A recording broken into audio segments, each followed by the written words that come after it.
and for those not able to attend tonight. We will post it on Interfaith Alliance YouTube channel and on NINA's website. Now I'm going to turn it over to Kathleen to introduce Interfaith Alliance of Colorado and our candidates, go over ground rules and a plan for time management, and lead us through the candidate opening remarks and questions identified by NINA. Thank you so much, Paul. So as Paul said, my name is Kathleen Van Voris. I'm honored to be here this evening on behalf of Interfaith Alliance. I run our housing equity campaign and have done a lot of work with Jennifer Lopez around the state of Colorado and continue to look at different ways in which we can look at short-term and long-term solutions for our unhoused neighbors, as well as those who are in need of affordable housing. And so it's an honor to be here this evening. The first thing I'd like to do is just go ahead and ask each of you to just give a quick introduction. Again, we'd like you to keep those to about 90 seconds. Jen Lopez is helping me do some time. When we get to really close to the end of your time, we'll go ahead and let you know so that you don't just get cut off. I am going to go ahead and just start with first names. And so Seth, if you'd like to start, we'd love to have you just introduce yourself. And again, if you could talk to us a little bit about why you're running and your platform really when it comes to housing and homelessness, that would be wonderful. Thank you very much. My name is Seth Brittany, and I moved to Durango about 20 years ago with a background in professional contracts management, working with the United States government with a commercial contracting firm. And then for the last 15 years have been in the commercial property management arena with properties in Buena Vista and Pagosa. And then for the last 5 years have been a very active member of the Parks and Recreation Advisory Board in the city of Durango, where I've come to know how this city works pretty well. I've gotten to know Kim and Barbara and Melissa and all the other counselors, and found that I enjoy the process. I enjoy the process of governing the city, and think that I would bring a talent to that skill, to that arena. I believe that the city government's purpose is to do things fairly, to address public safety, to address public transportation and public works, and all of those things at some level impact housing and or unhoused, as the case may be. And so all of the purposes for which we govern have some impact, and I think it's one of those things you cannot ignore all the factors that bear on this conversation. Thank you very much. We will talk more as things progress. Thank you. Thank you so much, Seth. Melissa, I'd like to invite you to unmute and introduce yourself next. Well, thank you so much. I wanted to thank all of you first for hosting what I consider to be such an important forum. This topic is truly near and dear to my heart. So I look forward to these discussions tonight. I've suggested in a few other forums that a large part of why I decided to rerun is because of the opportunity to work with many of you. I feel I've developed some very strong relationships over the last 4 years, and I place tremendous value on those relationships because I recognize that we have to work together to collaborate on larger big picture issues affecting the citizens of Durango, such as homelessness. I really do think that we have made some pretty good progress over the last 4 years. We have learned a lot as a community. I know that we still have a tremendous amount of work to be done, but I like to stop and now and then reflect on where we've been and how far we've come. And I celebrate that, and I attribute that success to the force of the community members that have driven this effort. And for that, I thank you guys. It's, for me, a very important thing to be part of a community that cares and demonstrates its concern and care for vulnerable populations, and this is a great example. So I look forward to doing my part. I'll start by rolling up my sleeves and answering some tough questions tonight. Thank you. Thank you so much, Melissa. Olivier, would you like to unmute and introduce yourself next, please?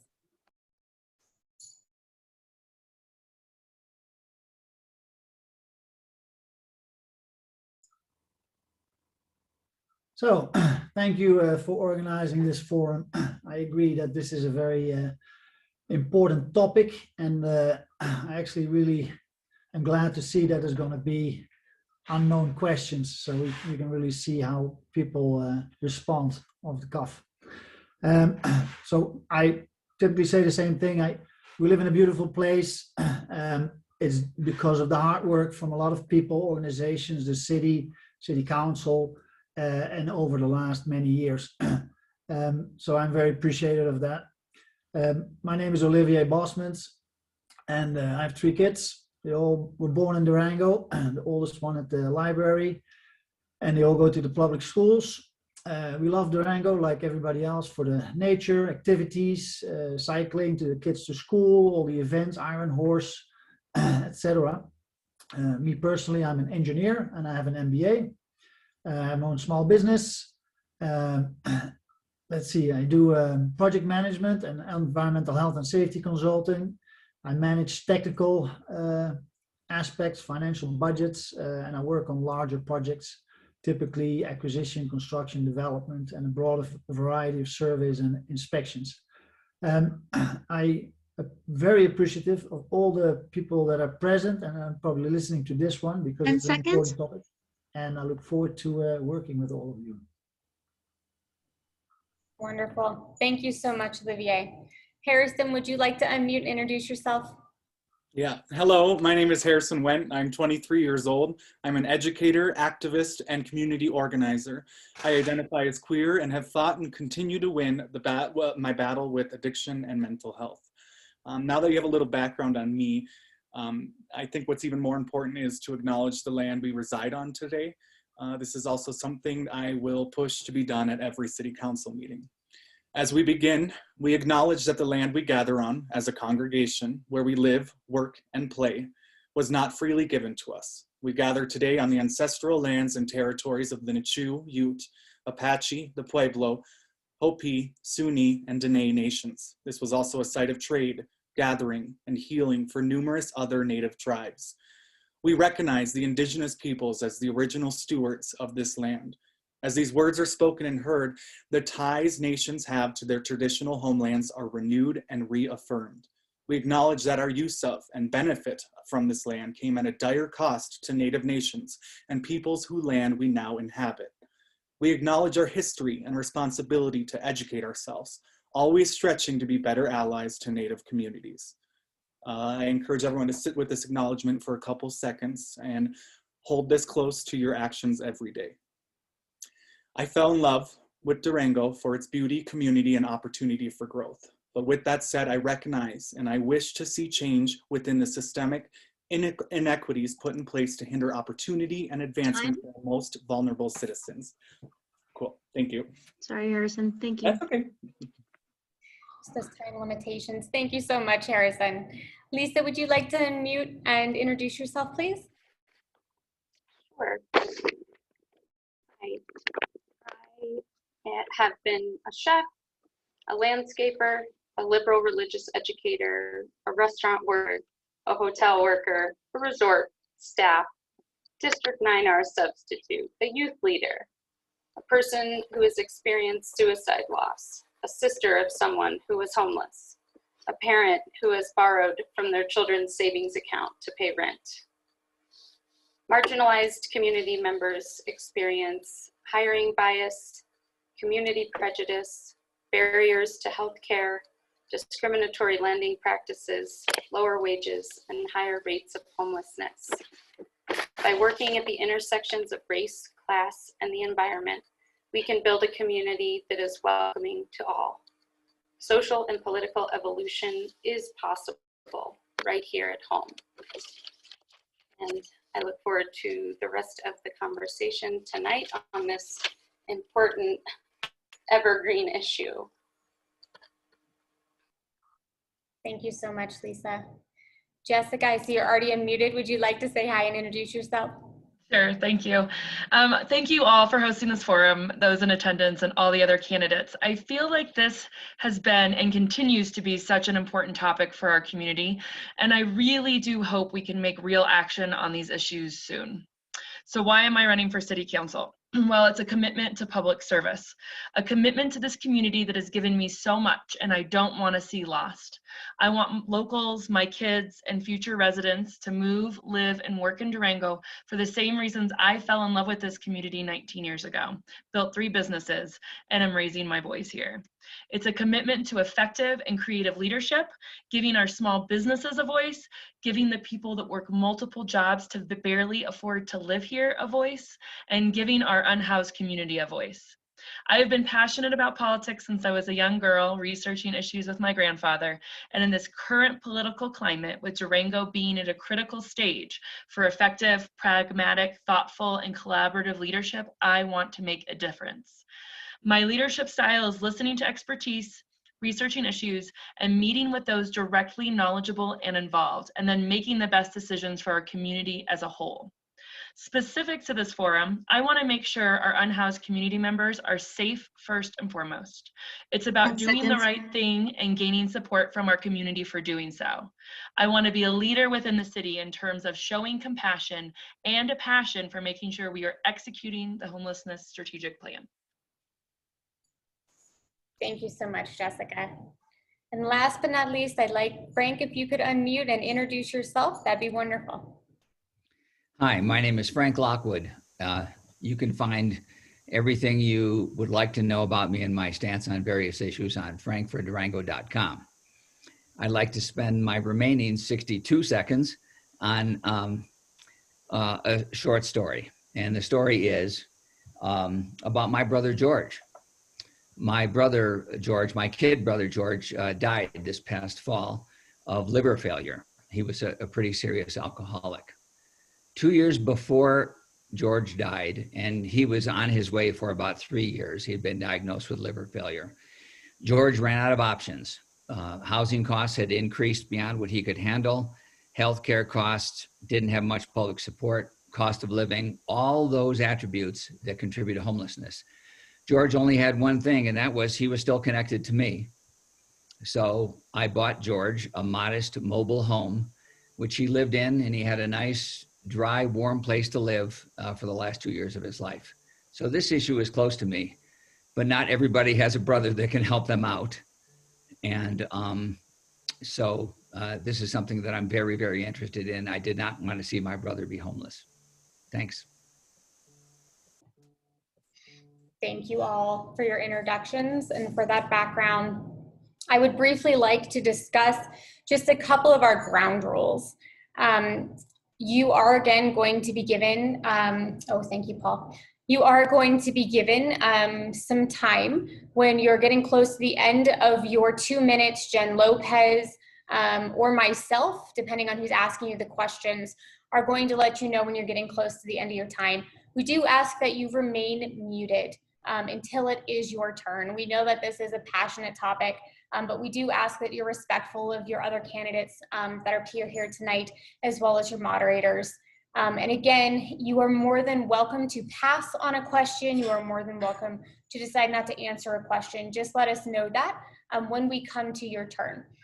Both Jen Lopez and I will be taking turns moderating these questions, and we will call your names when it is your turn for a response. So for our first question, I'm going to go to you, Frank. So we believe that the city must play a significant role in addressing homelessness as well as the lack of affordable housing. What are your top 1 to 2 city-driven actions that you are going to advocate for and address during your term, and especially during 2021, given the significant increase in funding through the Rescue Act? Okay, well, I think that I think it's good to start out with the plan, the strategic plan on homelessness that was commissioned by the city and the county a little over a year ago and approved by the city by the Athena Group. So I read that plan over the past couple of weeks. It's quite extensive. And it involves really both an action plan to move steadily forward to handle each one of the aspects that contribute to people being houseless. Everything from substance abuse to lack of job skills, but specifically, of course, it addresses getting these people housed. And the plan, the action plan included within the strategic plan includes an entire process, starting from the navigation center, which is going to be starting soon, to the supportive housing that has begun construction, and then further deals with expanding all those options. They said that the study estimated somewhere between 200, 300 plus people, though hard to be definitive, are houseless in Durango. And so this is a major problem, and it's increasing over the past couple of years. So in the bottom line, basically, pardon me? Bottom line is my time up? You have 10 seconds, sorry. Okay, that's okay. The bottom line is I really like the Athena Group's plan, the strategic plan, and think the city ought to move forward in following it, including providing funding where needed for some of the nonprofits mentioned in there. Thanks. Thank you, Frank. Next, Melissa, I'd like to have you answer the same question. Thank you. I was just rereading your question because I had a little bit of misunderstanding. So in addressing top couple actions to address homelessness and lack of affordable housing, as candidates, we've been asked this question several times now.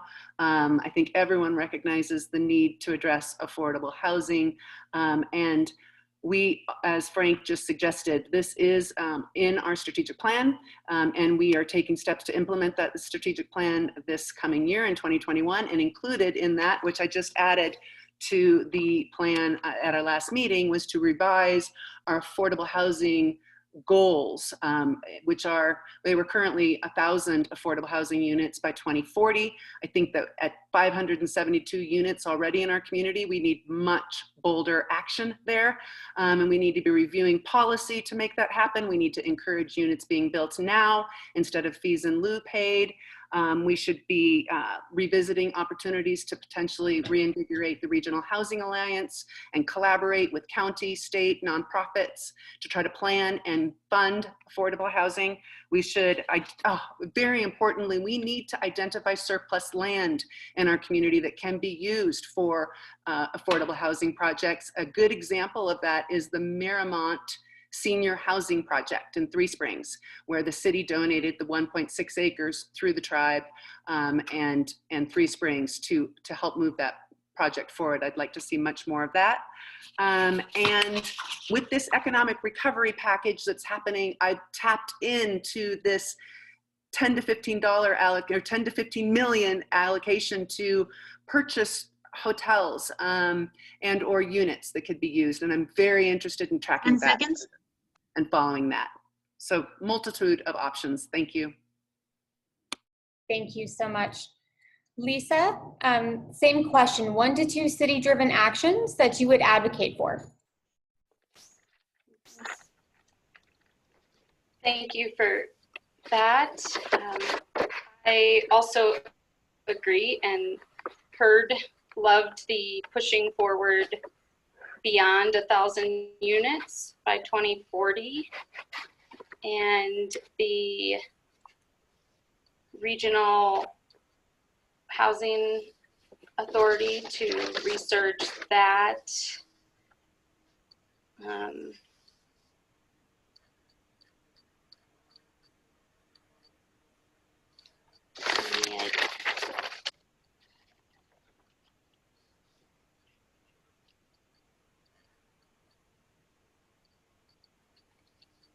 I think I'll pass. Thank you so much, Lisa. Seth, next we're going to come to you. Same question, 1 to 2 city-driven actions. Thank you very much. You know, we're living in an affordability pandemic right now, very much like the pandemic that we're experiencing with COVID. And so the housing or affordable housing problem is, I think, a nut that involves a separate discussion or a complementary discussion to the unhoused. The unhoused scenario, I think, is far more complicated and far more challenging, honestly. The housing situation is a matter of affordability, and that comes down to, at the end of the day, collaborating with whatever resources you have. That's La Plata, that's 9R, to try to find affordable housing opportunities and investing in those where you can, developing the public-private partnerships that help us create a more affordable housing supply through zoning and rules that make housing less costly. The unhoused is a bigger nut. There you've got a mixture of issues, from income inequality to racial bias, to drugs, to mental health, and everything. It's one of the thorniest, most challenging problems society has faced in ages. And that is failures throughout the spectrum of governance. And it is evidenced in the fact that people are unhoused. And it's going to involve a multifaceted solution addressing all of those issues. I mean, we can create housing, and absolutely that's an effective step. But the problems that belie that cause are far more complicated and far more challenging. It's a systemic, endemic, national level problem.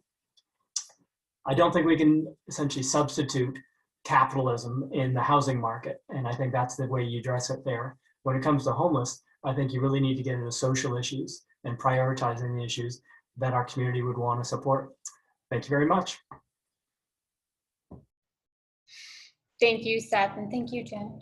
Jessica, I'm going to pass to you. Same question, your 1 or 2 top things that you would do throughout your term. Perfect. So starting with finding funding and taking action on the strategic plan that all the key partners developed. It's extensive and detailed. We'll need to find funding and a team, making sure we're getting it done. One of the things I pride myself in is I am a doer. I get things done. And I hope to work with the other counselors to execute the homelessness strategic plan. The 2 things that need to get done like yesterday are, 1, determining where the permanent camp or camps will be. The city said that they were going to do this in the summer of 2019, and it still is not done. In 2018, a list of 11 properties was developed, pros and cons given, and they were ranked with the help of the planning department and the county.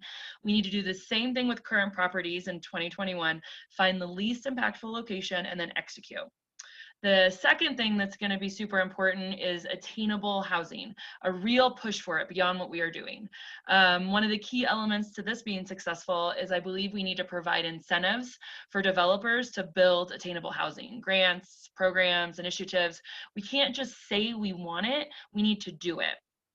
I think it's really easy to get behind glamorous projects and get money for a new library or the shiny Durango Mesa development, but are we really willing to spend money on the things we say we need?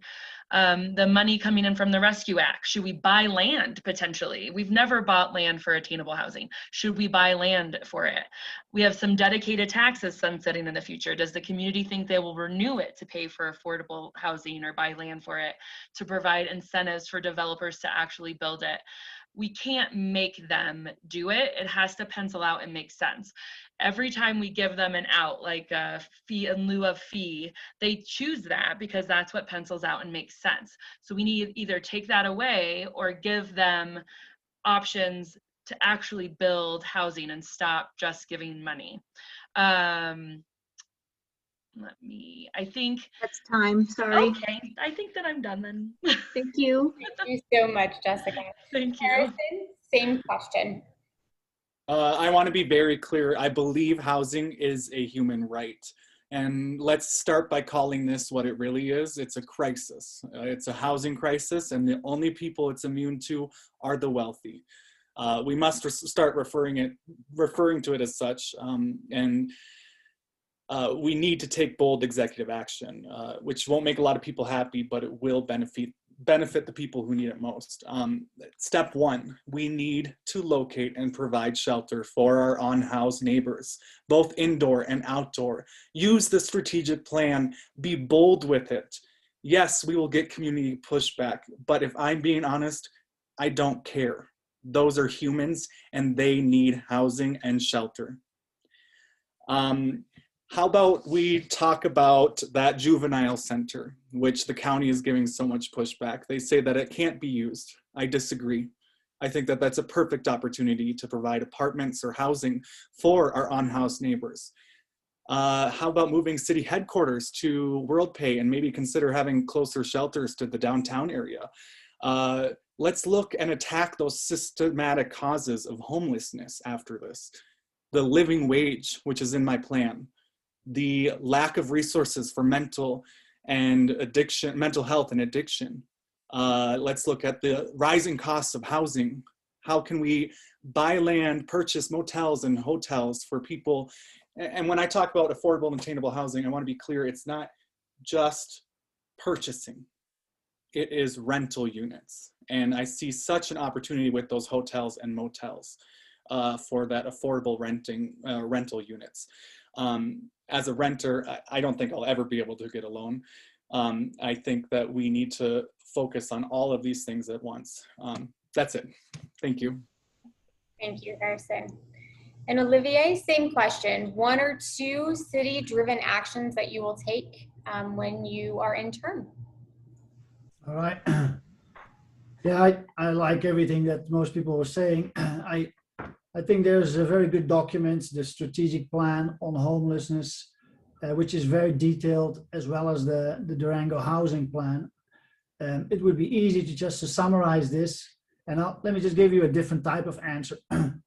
And I'll give you 2 answers to that number. We need to make better progress on the many items in the strategic plan on homelessness. And I'm thinking specifically of decisions regarding the homeless camp, which seems to be pushed out as nobody wants to really take the responsibility or be in the spotlight for making a decision. And it's a tough decision. I understand that. And the second one, after speaking what the city council and the city can do, from speaking with Ann Morse at MANA and Nina and other many organizations involved, the general feedback I get is that they're relatively positive of the support they get from the city. But I believe that at the city level and city council level, we need to do better. We need to work better and use the external parties and volunteers and organizations, because they are driven, they are such a resource, and we should be extremely grateful and supportive what they have been doing. So if I would give you two numbers there, that would be the 2. Affordable housing, I think, use the tools in the Durango housing plan, but for the homeless population, we need to really think about the units that are on the lower end. Land banking is important, the housing trust fund, consistency with contractors and builders, but also, as Harrison said, the using older hotels, because that would be a very fast result to get affordable housing for that target group on the market. And a lot of things that the other ones in the housing plan, they'll take years before they come to fruition. That's pretty much my Olivia. answer. Thank you. Perfect. Thank you. Thank you all so much. We'll move to our next question. Our next question is going to be how you would partner with La Plata County and other stakeholders, such as the homeless community, those on the verge of homelessness, nonprofits, law enforcement, and congregations within your community to address homelessness in Durango. I am first going to go to Jessica. Unmute. Okay, so I think it's key that we work together with key partners, Nina, the county, MANA, and more. I'm hoping that with the new county commissioners and then like some new faces on city council, with in addition to the ones that are there that I have had a great relationship, that we can create a good partnership and come together and create the best outcome for getting things done in the strategic plan. There's not a perfect solution, but what is the best possible for our community? And then we go from there. Once we have a consensus and a decision and getting the strategic plan done, then we can go from there to create solutions for people that maybe have some concerns. For example, I went and talked to Holly over at Sunnyside Farms, and her main concern, like let's say that that's going to be where our permanent homeless camp is that the homeless were using her exterior charging areas to charge their devices, and that's easy. If that is our new or our permanent location, we install charging stations for them to use. But I think it's the job of City Council to make sure it's executed and work alongside our partners to ensure our homeless population is safe and given the rights that they deserve. I want to grow partnerships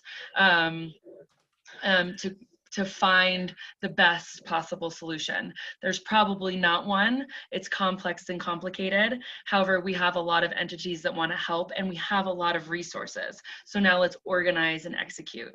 I think we need to engage our unhoused and make them be part of the solution.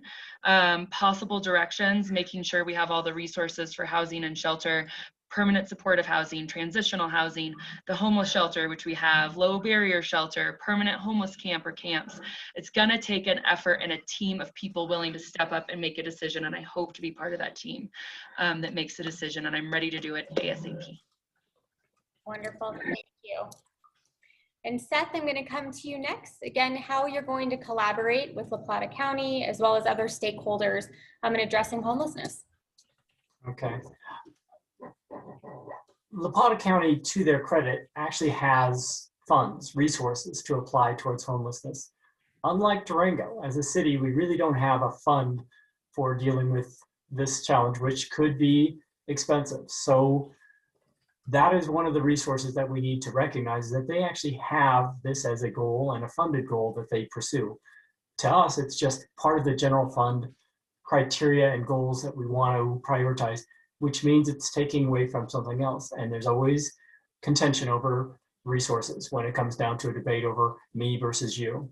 So that's a legitimate value asset that we need to recognize, that they're probably the stronger partner in terms of homelessness than Durango, financially anyway. And I think at the end of the day, finances becomes one of the biggest criteria that this we face.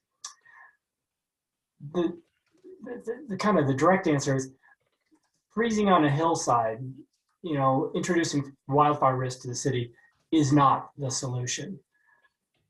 The solution is going to be far more complicated, more challenging. Can we create a place that would be a housing situation for the unhoused? Yes. Some of them won't take it. They don't want it. And that just introduces yet another layer of complexity that you need to deal with. Some of these people enjoy the lifestyle, which maybe you and I wouldn't choose, but it's something that they expect or demand or will not tolerate anything beyond that. So this is a nut that you need to unweave the onion in the layers that it presents itself. I don't think there's an easy answer. This is something you need some really committed folks like Nina, like Housing Solutions. You need the people who care deeply and are willing to invest their time and resources in helping with a solution. And then as a city and a county, I think you resource those really focused, idealized individuals to deliver, to achieve what they can. I'm not totally convinced that the city or the county for themselves can actually develop the solution independently. I think you need the nonprofits to step in and lead the charge and provide them the resources to do so. Thank you. Thank you, Seth. Lisa, I'm next going to ask you your plan for collaboration in addressing homelessness.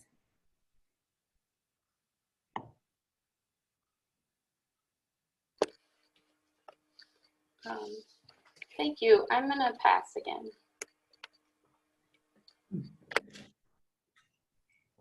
So Olivier, next I will come to you with the question of collaboration. Oh, I'm still unmuted. Sorry. I hope I didn't make any noise in the background. I like the question, and I think the best way I can answer it, to be successful, we have to work together with all the stakeholders. And this is also candidates. Yeah? So what do I bring to the table? I serve on the La Plata County Planning Commission, and I can bring that experience and connection. I'm not sure how many people will be able to say this, but I've been at Purple Cliffs and I know someone who lives there. I know this guy for about 3 years. He's a very good guy, struggling, otherwise he wouldn't be there. And that was well before this election was even a thought on my mind. He actually wrote a little opinion to the Durango Herald. If you're interested in reading it, then you'll have some first-hand response on the candidate, me in this case. I've known the EMS chief for about 15 years. I think the bottom line is I bring a good network for certain topics, and this is one that I feel very, very comfortable with.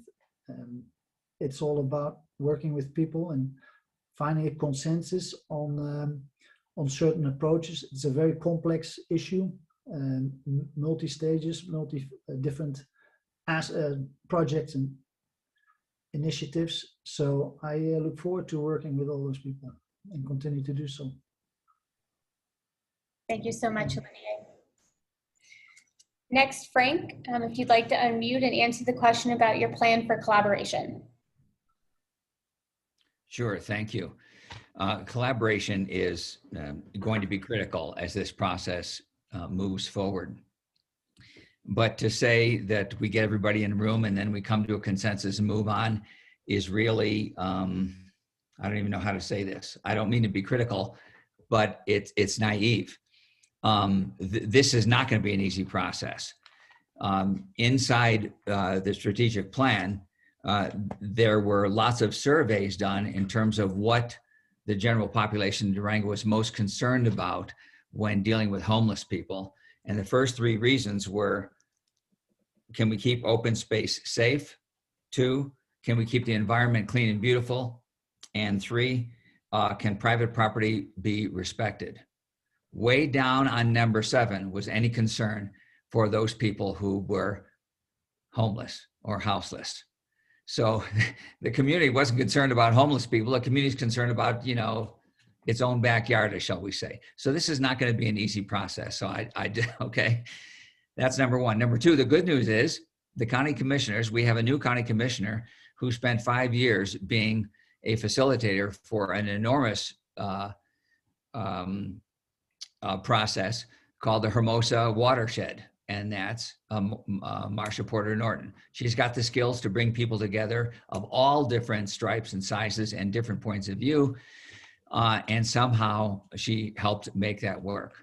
I have a similar set of skills, and that is my background as well too.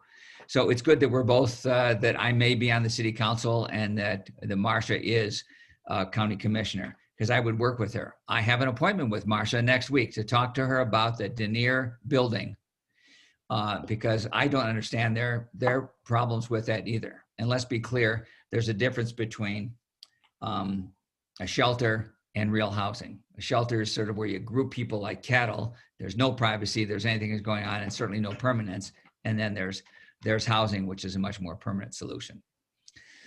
So people have different points of view, and we would work together step by step. And if we can't all agree on something, we would try to figure out what we can agree on and move forward, chip away at it. Thanks. Wonderful. Thank you, Frank. And next, Harrison, same question, just your plan for collaboration. All right. I want to start with asking how we can even expect to be able to engage as a council with our neighbors experiencing homelessness when our council took the anti-poor and anti-homeless actions of a no-sit, no-lie law about 4 years ago. That is still in place. Maybe it's not enforced, but it's just the fact that it's still in place. This is a part of our systematic problem. We must send all our kudos to community organizers, nonprofits, and housing advocates, because they are the ones who have continued to take the bold action, but often don't have the full support of the city behind. So the question, how do we change this? We must work with our partners on the housing crisis, NANA, NINA, La Plata County Sheriff's Office. But even more importantly, we must start including the voices of the unhoused in our community. They need to be involved in conversations. Right now, the only people council really gets to hear from is the wealthy people living nearby. It's just a system of oppressions that just continue to go further and further while we continue to forget about our most vulnerable neighbors. Most importantly, let's work with our city departments, Parks and Rec, the police, enforcement divisions. These are departments within our city who might be contributing to the most oppressive systems for our on-house neighbors. How can we get on a goal as an entire city to provide dignity for these people? I'm honestly just sickened to hear from a lot of people during council meetings who live in their multi-million-dollar homes about why they don't want these people near them. They're humans, and until council can start looking at them as such, we're going to have problems. Thank you, Harrison. And Melissa, I'm going to pass to you again your plan for collaboration. We will start collaborating right away. I think that the meeting we have on March 25th with the Board of County Commissioners, we will be talking about a homeless site location. And those decisions and conversations have been difficult in the past, but I believe that we have some momentum. As a council, we directed staff to come up with a systematic method in which we can evaluate these parcels that included access, transportation, emergency vehicle access, and accessibility to resources and facilities, and proximity to neighbors. All of those items will be evaluated in this. So first, we will be working with the county. I would also suggest that we will continue to support funding support for the Navigation Center at Manna to utilize our joint sales tax, funding support for the nonprofits. We did that with the lockers with Nina. We will continue that with our community support grant funding for Manna and the Homes Fund. For the law enforcement, we are supporting the co-response teams, and I'm very excited is not the right word. I'm very thankful to see progress in this area where we will have one sworn officer and one mental health clinician to respond to calls related to homelessness, substance abuse, and mental health issues. I'm very happy to see that progress, and we've designated funding in the budget for this year. I will continue to provide the connectivity and link to the nonprofits to support them in the efforts that they're doing, because I do believe that they are the ones that can provide the organizational structure to provide the services the best. And I will continue to be in touch with my friends and colleagues who are direct contact with the homeless residents, where I get updated and apprised of current events and situations. Thank you. Thank you all. We do appreciate it. I'm now going to hand the floor to Jen Lopez. One of the things we did at registration is we asked the community to submit questions to us so that we could really hear what they wanted to know. And so Jen Lopez is going to go ahead and address some of those questions with you. Thanks, Kathleen. Are you ready with your timer? I am so happy to hand that off. It's the worst job for me to take, if anybody knows me. So thank you all for being with us. So we got, I don't know, 16, 17 questions, and we landed on the one that's in the chat box because we felt like so many of our questions so far were around homelessness. And I think everyone on the Zoom knows that the answer to homelessness is eventually housing. So the question is, and we're going to start with Lisa. There you are, Lisa. With rents and mortgages always rising, what will you advocate for to increase affordable subsidized housing to make Durango living accessible to more people?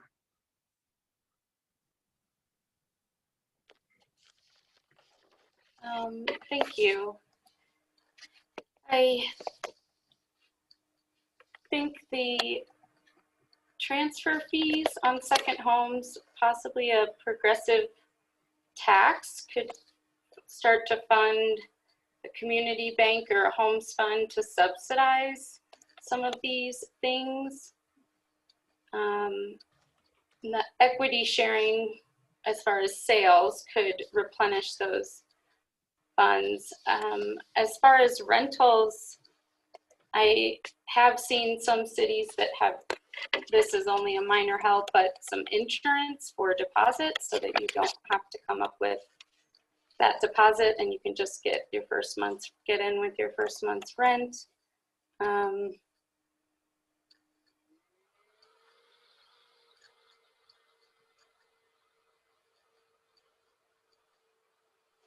that's all I'll say.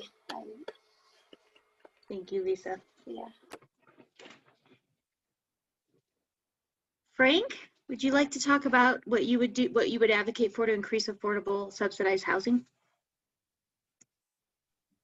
Yes, I would. And although I would like to introduce the transfer fees here in Durango, they happen to be unconstitutional according to the Tabor Act. So that's one area that we continue to be hobbled with in the state of Colorado.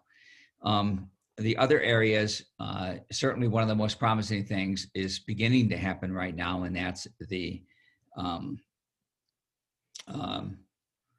mid-district that we have right now, where we've designated to rebuild in Durango. And that's going to be based basically on tax incremental financing, giving breaks in terms of taxes over, I think, a 10-year period to developers. Clearly, the idea of affordable housing is the thing that we have to focus on. And the past, as was mentioned before, the past system we had here in Durango, allowing developers to pay their way out or buy their way out of affordable housing, has really set us back quite a long time. So I would eliminate that system completely and require affordable housing here in Durango. The only other way that really I think is going to work here is for us to pass our own local increase in property taxes. As difficult as that might seem, I don't think it's impossible. Our property taxes are some of the lowest in the United States. And a small little increment in our property taxes could go a long way, especially if we're dedicated to affordable housing. Other places have done it. I think we can do that as well too. So I think that's really maybe the only really way we can really, make a real dent in this program. Thank you very much. Thanks. Thanks, Frank. Melissa, would you like to address that question? Sure. You know, I already pretty much addressed it completely in question number 1. So I'm going to transition it a little bit to talk about transitional housing, since I did talk about affordable housing. But I would reiterate that, yes, I would agree with Frank, land is going to be key, and identifying parcels of land to contribute. I would talk about Aspero housing, that the city did provide the leases and easements to make that happen, and that's going to help some bit for some transitional housing. And I think that I want to mention Hilltop House and Denier as both options that I think need to be considered and vetted heavily as a community for potential transitional housing, with the preference on Denier if it can be rehabilitated. I think Hilltop likely needs to come down and be rebuilt, but it is an option that I think that we should be considering. I do think that opportunities such as Hilltop and Denier that are actually shelters to provide an option that that seems more humane to me. Though I know, and I'm not an expert on homelessness, there's people on this call who are, and I do know that not all houseless residents would be willing to go to those facilities, but I still think that they're an important option to have in addition to a managed camp. And so I'd like to see us as a city focus more on how we can try to get more transitional housing units available for our residents. And like I said, I do think that we need to collaborate with the county on this. This is not just a city issue, but this is a community-wide issue. And we do have talent and expertise here in this community that we can tap into to help us get there. So I do think that the transitional housing piece is also an important aspect. Thank you. Thank you, Melissa. Seth, are you ready to address this question about how you advocate for increased affordable subsidized housing? Yes, Jen, I would. Thank you very much. Transitioning back to affordable housing, there's several things that are on the plate that could be optimized. One, reinvigorate the Regional Housing Alliance. You know, that is a terrific resource that has been successful in the past and can be successful in the future to help with mortgages and to get people into housing. And that is a good opportunity that has proven itself in the past. the whole urban renewal authority in the Midtown and doing density bonuses to encourage denser housing is right down the alley. That's right in line with the entire purpose of the URA, and it's suitable for second story type construction. And that's just another supply side opportunity I think is great. Really, the way I see it is we've got policy and then we've got supply. Policy is density bonuses, allowing smaller builds, more verticality, less parking. All those things help make housing more affordable. Transfer fees are indeed restricted or rejected per the law, but they are allowed by the developer. We have transfer fees in Three Springs. We have transfer fees in Twin Buttes. Could we encourage a developer to establish a transfer fee to create affordable housing? Yes, we could. So that's one way around what is a constitutional restriction on government process that we can do through the private mechanisms. And then the supply side. We can do annexation policies to expand our ability to get land on the adjacent properties in the county where we can build more affordable constructs. And in a great part, that probably is mobile home parks or manufactured housing in a dense environment. You need more doors on less land. That's how you do this. And you try to restrict your extension of resources. If you don't have to extend sewer and water for 10 miles, you can make it a lot cheaper. I'll stop there. There's a lot of things we can do here. Thank you. Thank you, Seth. Appreciate that. Jessica, can you address the same question for us? Of course. Okay, so even before the COVID-19 pandemic, millions of Americans lacked stable, affordable housing. Now the crisis has highlighted the social and economic costs of this crucial gap in the safety net. I do believe that the city supports and wants attainable housing. Like I said in question 1, I answered this a little bit, but they support the Homes Fund, loan programs, assistance. They created a very comprehensive housing plan that literally thought of everything. As a city councilor, I will support this plan, of course, but more importantly, hold the planning department accountable for what is in there and following through with the plan, because it is a lot. It's going to require a lot of funding and creativity. Earlier, I did speak about the taxes sunsetting and if we would be willing to, buying land and those things. So I'm not going to go into that again, but maybe some other potential ideas, like acquiring the World Pay building, which has been talked about, but to do that to potentially repurpose some of our other assets for housing. I know that the resurgence of the RHA is coming back out. And so looking at grants there for the larger county perspective. Again, I think that this is going to be important, not just in city limits. I mean, looking at airspace, sure, for housing and some different things, but as we look for some of those affordable, attainable housing options, we might have to partner with the county to get this done in the right way. I feel like there needs to be a comprehensive framework for a housing plan, because I know that there's projects in the county and projects in the city and projects everywhere, but if we have a comprehensive plan with what we actually need to do, and then we can all work together to get that done rather than like random projects happening all over. There's land out near Three Springs, there's like, can we annex more of that? Like, looking at all these options together rather than all doing it separately, trying to tackle the same idea. Thank you, Jessica. We're going to move to Olivier. Are you ready for this question, Olivier?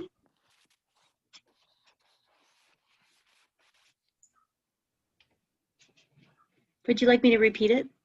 No, I'm good. Just clicking on the unmute button. I think it's a very good question. We hear it all the time. Let me split this up. One is the affordability to purchase a house, because I'm going to split it up with a purchase and rental in this case. So typically the value of a house, the cost of a house is simply a supply and demand question. Now Durango housing plan, well, no, let me first go back. The supply is not there and the demand is very high. Durango is a great place, so the prices go up. This is not new. This has been for many years. When I bought my house 15 years ago, that was the case. It was expensive. So I think that the city and the city council have not done enough, or not fast enough is maybe the better word, to get units built. The city does not build a house, it's not a builder. But the housing plan, for example, has a great deal of items in there that are very good. Land banking, the trust fund, and all the fees, and new and the transfer fees. But in the end, it's a builder that builds a house, or a project developer that constructs larger units and developments. And the city needs to work better with these companies and builders, streamline it, make it more consistent. That's one of the things I hear a lot, that project developers have to go back 3-4 times, lose a year, and that costs a lot of money, which makes it more expensive, delays the progress. So some of the initiatives that the city has, such as the fee in lieu, it was well intended, and it's providing welcome money, but they don't add houses to the market because developers pay the fee. So the bottom line on the amount of houses on the market, change those parts of the land use and development code so that they work as they were intended to work, and make sure that all the parties get consistent and streamlined information. On the rental part, and specifically for the extremely low income families and the homeless population that are moving up and have an opportunity to become working through the difficulties and become self-sufficient, become a contributing member of society. This includes everything from low-cost houses to Olivia, we're out of time. I'm sorry. I'm sorry. No. This is so hard. Thank you. All right, Harrison. I believe that sometimes lived experiences are what can drive someone to be the best advocate. I make about $22,000 a year. I live in a trailer home in Island Cove Park and still spend nearly $600 in lot rent plus utilities. I understand and live the importance of affordable housing and affordable rent in Durango. I believe we need to start by creating a bold strategic plan on housing. This housing plan must include every form of our housing needs: affordable, attainable, low-income, workforce, and our unhoused. I mention this because I fear our focus on workforce and attainable housing will do more harm in the long run and leave out our most currently vulnerable neighbors. But let's talk about inclusionary zoning. And Jen, you refer to it as a powerful tool, and I agree. Let's abolish that choice of fee or affordable units. Affordable housing and units must be built with every new development. In addition, let us revise any exclusionary zoning policies that prohibit multifamily housing or that hinder the development of smaller single-family homes anywhere in Durango. No neighborhood or wealth of a community should be immune. Target existing vacant lots owned by the city of Durango for long-term affordability. Lastly, living wages. That's it. You know, and I know. Expecting that employee that is paid $12 an hour, making $2,000 a month, to spend $1,200 to $1,500 a month on rent, that's inhumane. We must deal with the systemic wealth inequities. When we focus on attainable housing, we must truly focus on affordable rental units for our minimum wage workers and low-income people and families. I've talked about maybe forming a Durango's Renters Committee to advise the City Council on issues and policies of importance to renters citywide. I think bold action should be taken now, and we need a fighter on City Council. Thank you, Harrison. These are great. I want to do a quick time check with my team, Paul, Kathleen, and Matt. We've got 15 minutes, I think, which is not quite enough, I think, to go around one more time. So I'm wondering how we want to proceed. Do we want to give folks time to close? What would you like to do? We're not doing the closing, Jen, and we've got about 15 minutes for this next question. So I think we can do the next question and then close quickly. Wonderful. I'm going to tweak the question a little bit because I want to get a little juicier. So we've been talking a lot tonight about what would you do, how would you collaborate, and I think we've gotten a very good sense of that. I want to go to what I think has been the biggest barrier for our community, one of the biggest barriers for our community to move the homeless strategy forward, and it's been where to put the camps, right? Or do we have camps? And why we've had such a hard time citing the camps is that we are trying to balance competing interests. So here's the question. Homelessness is and has been a complicated, divisive issue in the community for years. Competing interests and attitudes make it difficult to balance and satisfy the broad range of stakeholders in our community. What would you do to find a good balance of stakeholder interests that still supports basic safety and welfare of our unhoused and at-risk community members? So that's a long question, but how do you find the balance and how do we get stuff done and take care of our unhoused? So we are going to start with Harrison. Beautiful. So I think I've touched on this a little bit, but our biggest setback right now is community pushback. And I touched on it in the beginning, and it makes people uncomfortable and it makes people not feel welcomed. But I want to just encourage these people to take a moment and put themselves in the shoes of that unhoused person. I honestly don't have a lot of remorse for the people who feel like they shouldn't have people right next door to them who are homeless. I don't feel bad. I think that you need to just, as you would probably say to the homeless people, pull yourselves up by the bootstraps and allow these people housing and dignity and shelter. I know the question is, how do you work with all the stakeholders? Very important, but these people deserve dignity. And I don't know how to say it any more or any further or any more plainly. But until we can start looking at these people like humans and creating more of a open environment and open dialogue for them in every city meeting and city council meeting, I don't think we can get to that point. I wasn't expecting to be the first person, so it's harder because I had time before. But I think that we can take care of these people. I think we can put them first. For the first time in their life, we can put them first, and we can do that. Thank you, Harrison. It's a tricky question. Jessica, do you need me to repeat it, or are you ready? No, I think I got it. Okay. It is a tricky question, and I don't know if there is the perfect solution or the perfect answer. There surely isn't one that's going to make everyone, happy and on board, right? I think what's important is you make sure everyone is heard, then housed, the neighbors, the community. We have to hear them. And then we need to educate them. 60% of our unhoused have jobs. Most of them have lived in Durango for over 10 years. A lot of these preconceived notions aren't true. We need to show them that we do listen to expertise, that we have been researching issues and meeting with those directly knowledgeable and involved, and we're making the best decision for our community as a whole. It's working together with an open mind and being willing to listen, learn, collaborate, and come together. I think once you can convince all stakeholders that we're doing that, they might not be happy or great, but hopefully we can get them to understand and then show them that we're willing to work with everyone to make it the best possible scenario, to come up with solutions for their concerns, right?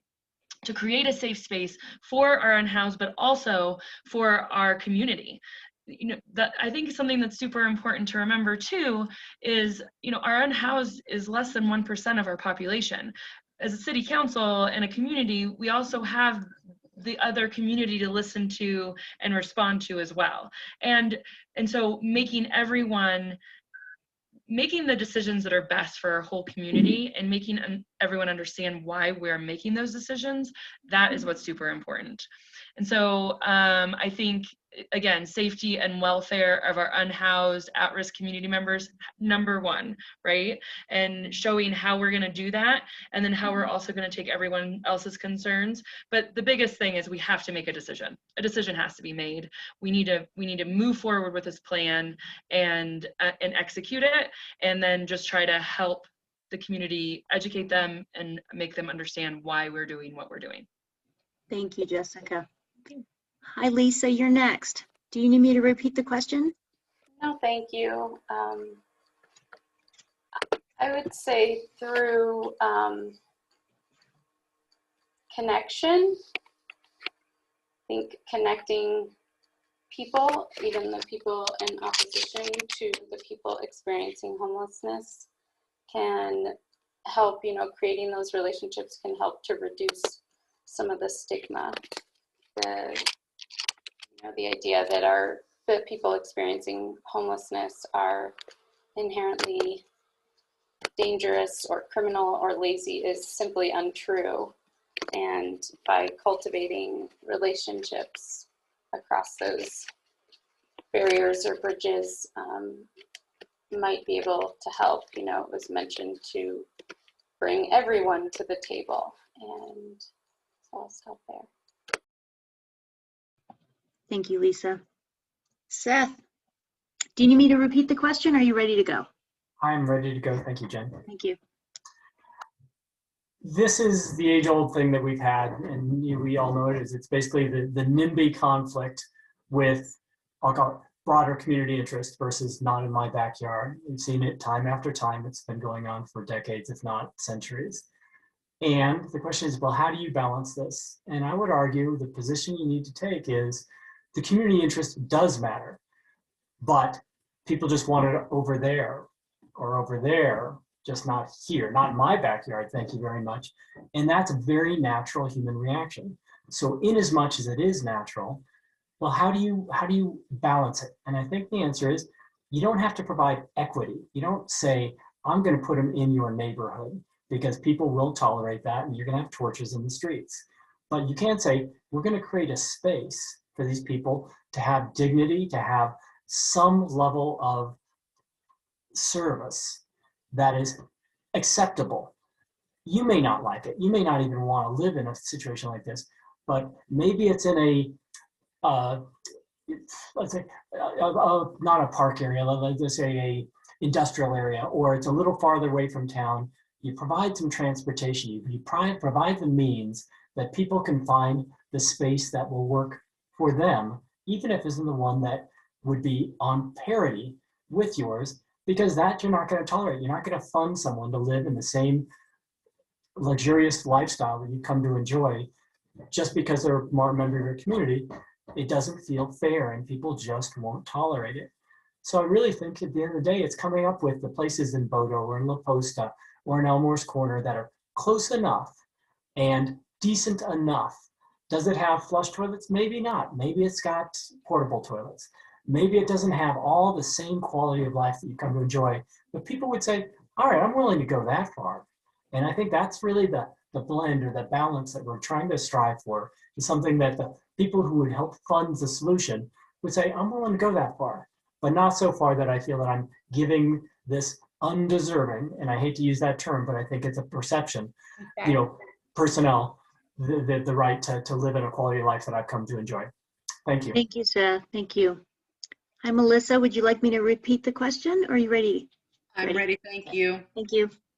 I like this question, and I like it because it calls it as it is. These discussions have been difficult, and in answering that, I do want to talk though a little bit about how far we've come. When I first started on City Council, we started, if you'll recall, with a temporary camp where we were making the houseless residents take their tent down every day and put their belongings in a non-waterproof garbage can container. And we've learned a lot as a community. It was an approach to try to help, but it was the wrong approach. And the dialogue has changed, and people have stepped forward, and organizations have stepped forward. And I want to take a moment to thank those people who have been involved in this, the momentum of this movement that is changing that dialogue. It is instrumental in our forward momentum. I want to thank Nina and all the members of NINA and the Interfaith Alliance who have participated to try to make change. I want to thank Sheriff Smith and Ed Aber for recognizing many years ago that there needed to be a camp, and they went out against a significant amount of community opposition to make it happen, to provide a place for people to sleep. I want to thank Jen Lopez for her expertise and her leadership, and the county for providing a temporary location. So now in balancing these interests, I think that the dialogue has changed. I think that we all recognize the need to move forward. And I think that we're ready. And I think that we will be looking at a systematic approach to evaluating options right away. And we'll be all counting on each other to play our part. But I really wanted to recognize the efforts of all of the people who have been involved in helping us change this dialogue. Thank you. Thank you, Melissa. Olivier, do you want me to repeat the question? No, okay. No, thank you. And thank you, Melissa, for the whole list of support, the list of people and entities that you support. I think we all stand behind that. For this forum, I think, and for the question specific, first of all, decisions have to be made and progress needs to be made. And we need to try and reduce the impacts, but I'm sure not everybody will be happy. So those are tough discussions and decision-making processes. But we're speaking about human beings. We need to show compassion and help our neighbors and those in need. We can't end homelessness, but we can manage it. It requires an integrated approach, addressing key items such as shelter, food, healthcare, a pathway for reintegration into society to become contributing members of our community. But we also, and I think these two are very important, need to address the source, provide good healthcare, mental health programs, and addiction support programs to hopefully prevent people from going in a negative spiral. And that is in the same token, it's helping people that on the verge of becoming homeless in the first place. Sometimes it's as simple as providing a little financial help with rent for 1 or 2 months before they go in a really downward bumpy run. I'm running mostly on my engineering and financial skills, but I'm a team player. And this is such an important topic. And I look forward to working with all of the parties involved and make better progress and support all the organizations and volunteers and do my part. Thank you. Thank you, Olivier. All right, Frank, you're going to take us home. Do you need me to repeat the question? I do not. Thank you. Okay, I'd like to split this question up into 2 parts. The first one is in terms of balancing interests. As I think I had mentioned before when I had mentioned our new county commissioner, Marcia Porter Norton, and how she worked over a 5-year period, and I believe some 50 to 60 meetings to balance the interests of lots of different stakeholders in the Hermosa watershed. Well, that kind of thing would need to be done here. Lots of people don't differentiate between positions and issues. It is a major oversimplification to call this a not in my backyard concern, because there are legitimate concerns by people who are part of the establishment here in Durango. There are safety concerns. There are sanitation concerns. There are property values concerns. Those are legitimate concerns. I don't think they should be attributed to just saying it's a NIMBY problem. But alongside that, there are ways to address those concerns. And that has to be done in a slow and deliberate manner, because people seem to think that if a homeless shelter or what have you may drop their property values or may cause some kind of increase in criminal activity, those things can be addressed. And especially the idea of enforcing the law when it comes to houseless people. As we know, the city of Durango has received letters from the American Civil Liberties Union of Colorado I have been on the Speakers Bureau of the American Civil Liberties Union, both in Colorado and in Hawaii, for almost 2 decades. And I have to tell you, it's really clear. You can't make it illegal for someone to sleep on public property when they have nowhere else to go. So we need to provide houseless people places to go and secure places to go. In doing so, we need to balance those interests on the legitimate interests of the citizens of Durango. I think it can be done. It just needs to be a very careful, deliberative process. Thanks. Thank you. Thank you. Thank you, Frank. Turning it back to you, Paul. Okay, and this is an exercise in flexibility. We actually have 10 minutes left.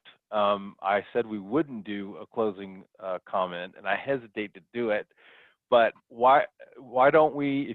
We've got about 60 seconds per person. If you can take that and stick to it, and you wish to do a closing comment, feel free to do so. But no pressure to do it, because I know we told you we weren't going to do it. So. I'll just open it up for some closing comments, and then wrap it up with about 3 minutes. Does anybody want to go? We'll just free form it here. I'll just say thank you to everybody. Thank you for inviting us to this forum. I thank the rest of the candidates. I really appreciate the level of talent and dedication to everybody to joining in, honestly, a run for city council. This is a big responsibility, and I applaud you all for putting your hat in the ring. Thank you. Thank you, Seth. Does anyone else wish to go? I'm happy to go. Oh, All sorry. right, Melissa. Go ahead, Melissa. Sorry, Frank. Yes, thank you again to all of you guys for coordinating this forum. Thank you to the candidates for being so thoughtful. I look forward to continued discussions. I look forward to continue working with all of you. It'll be nice when we can actually get together in person safely at some point, but it's still nice to see your faces. I appreciate everybody who is attending, and yeah, I'm looking forward to making some progress this year on this. Thank you. Thanks, Melissa. Frank? Sure.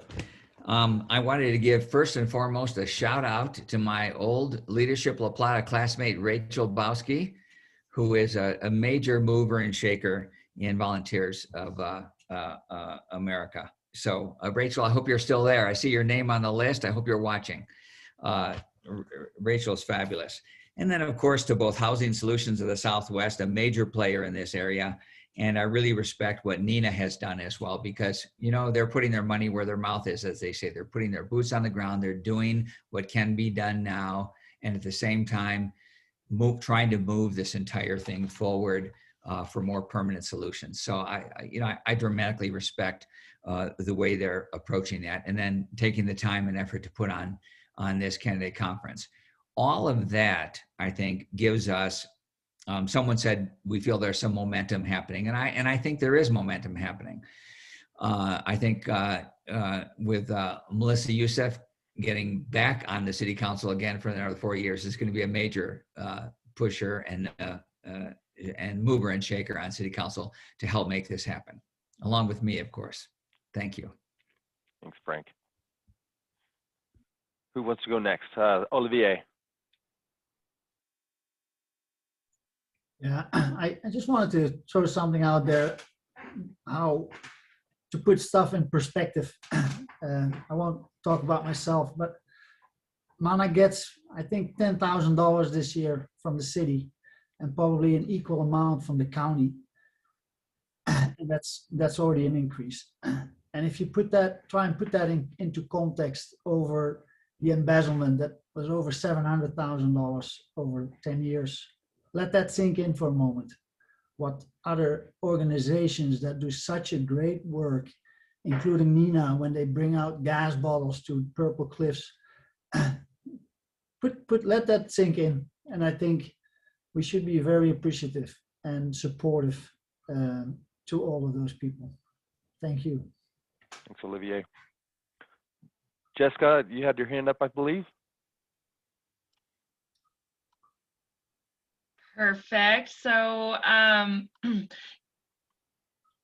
thank you to everyone in attendance and to the other candidates. I think that this is a group of smart and caring residents running for city council, and I'm proud to be running with all of you.